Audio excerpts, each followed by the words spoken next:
Genética mendeliana. Desde hace mucho tiempo sabemos que hay diferencias entre cosas del mismo grupo.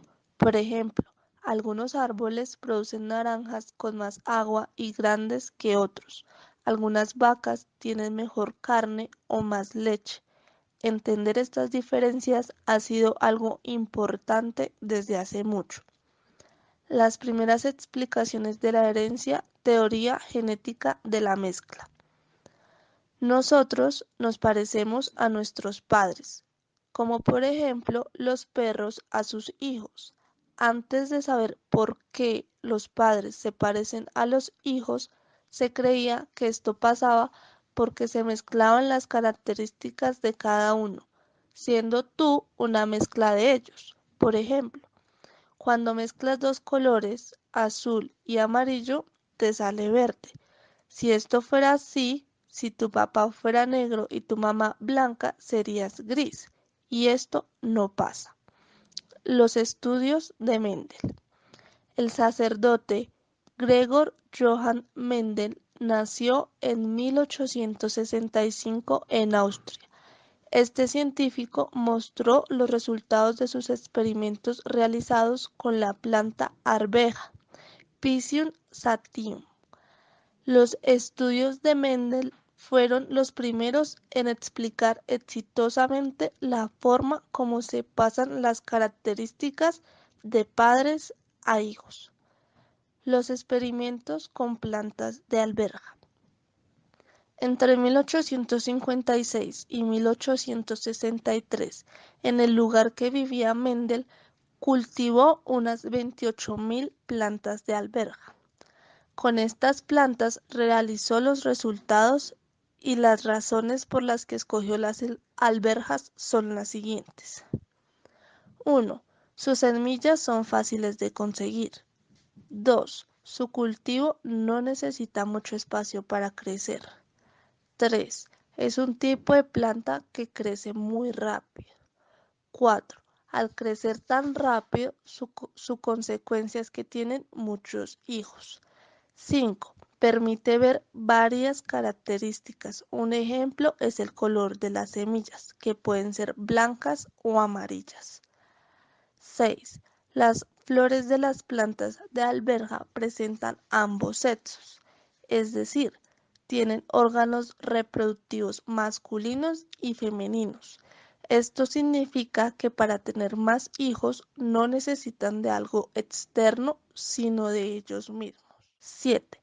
La fecundación cruzada se realiza formando el polen de una flor, después se coloca en la parte femenina de otra flor.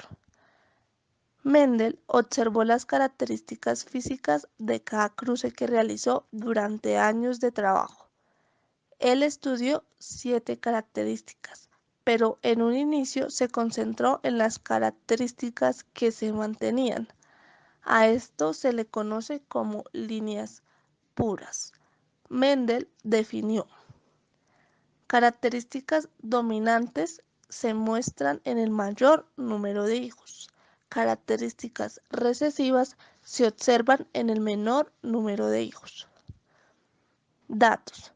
Los datos genéticos sirven para la formación de nuestra imagen física y en nuestro funcionamiento se encuentra guardado el ADN, que está presente en cada uno de nuestros cromosomas. Cada parte de ADN que se ve en nuestro aspecto o imagen es llamada gen. Las células humanas tenemos entre 20.000 a 40.000 genes, lo mismo que los ratones o los monos, poco más del doble que las moscas. Las moscas tienen entre 10.000 a 20.000 genes. Leyes de Mendel. Cuando Mendel hizo sus experimentos fue cuidadoso en lo que veía y contó el número de hijos que heredaron las características y estudió los resultados. Las características que Mendel usó en sus experimentos pueden verse en la tabla 1.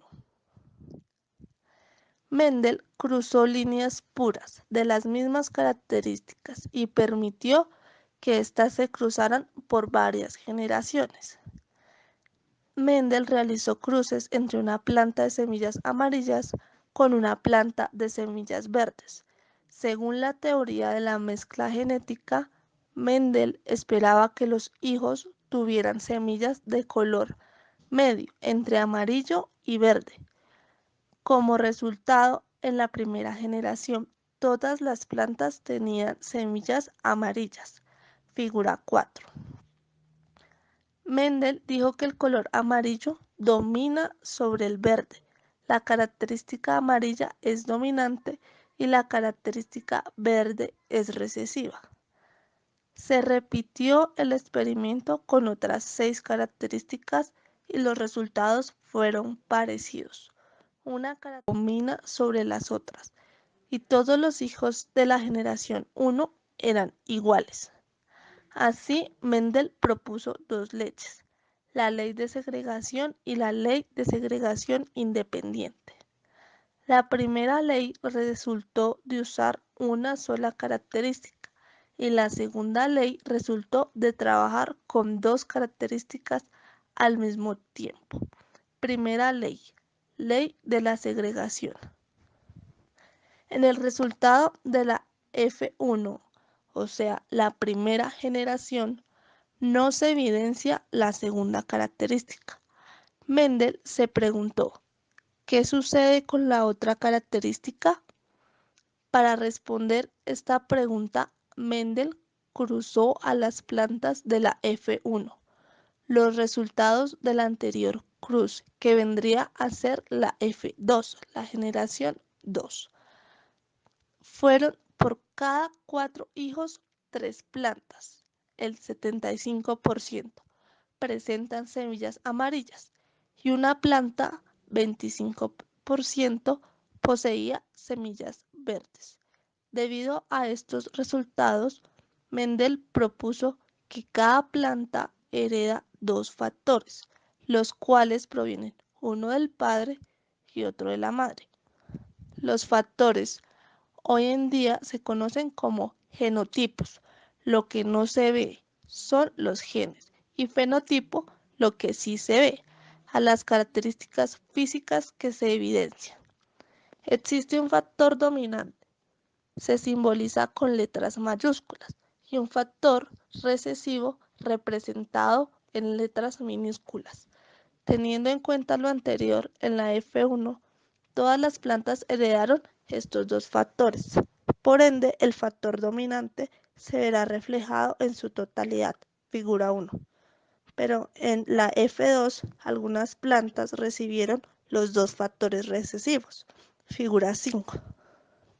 Mendel propuso la ley de la segregación, donde explicaba que cada individuo presenta un par de factores hereditarios. Estos factores se conocen como alelos. Los alelos son formas alternativas de un gen. Durante la formación de los alelos pueden separarse y cada gameto solo recibe un factor. Un individuo homocigoto tiene alelos iguales y un individuo heterocigoto tiene alelos diferentes. Los cruces se pueden en un cuadro de Punnett. El padre puro homocigoto con semillas amarillas es AA mayúscula, con características dominantes. El progenitor con semillas verdes es AA minúscula con características recesivas. La característica A mayúscula, A minúscula, representa el progenitor heterocigoto y sus semillas son de color amarillo. El cruce entre progenitores A mayúscula, A minúscula y AA minúscula en el cuadro de Punnett se representa así. Tabla 2. Ley de segregación independiente. Uno de los trabajos de Mendel fue el de unir semillas que tenían 2 características visibles al mismo tiempo. unas amarillas lisas con otras verdes y rugosas. Como en los anteriores experimentos, inició con plantas puras para cada una de las características. La F1, familia 1, generación 1, presentó solo semillas amarillas y lisas, lo que demuestra que estas características son más fuertes. Al cruzar a las plantas de esta misma familia, se creó una nueva llamada F2, familia 2, con todas las características revueltas de la siguiente manera de 16 plantas. 9 semillas amarillas y lisas, 3 semillas verdes y lisas, 3 semillas amarillas y rugosas, una semilla verde rugosa. Para la representación de estos resultados se usará un cuadro que reúne las características nombrándolas por una letra como la L para liso y las cruzará entre sí poniendo a un lado las características de una y del otro lado las de la otra, así, figura 5. Gracias a esto, Mendel creó la ley de segregación independiente. Esta nos dice que cuando se forman las plantas en estado muy temprano, gametos, las características se separan y actúan de manera independiente a la otra. Ahora, la ley enunciada por Mendel literalmente es así. Una característica es producida con la ayuda de un gen que tiene dos variantes o alelos. La transmisión de los alelos de un gen es independiente de la transmisión de los alelos de otro gen. Sin embargo, ahora sabemos que las características no están ligadas a un solo gen.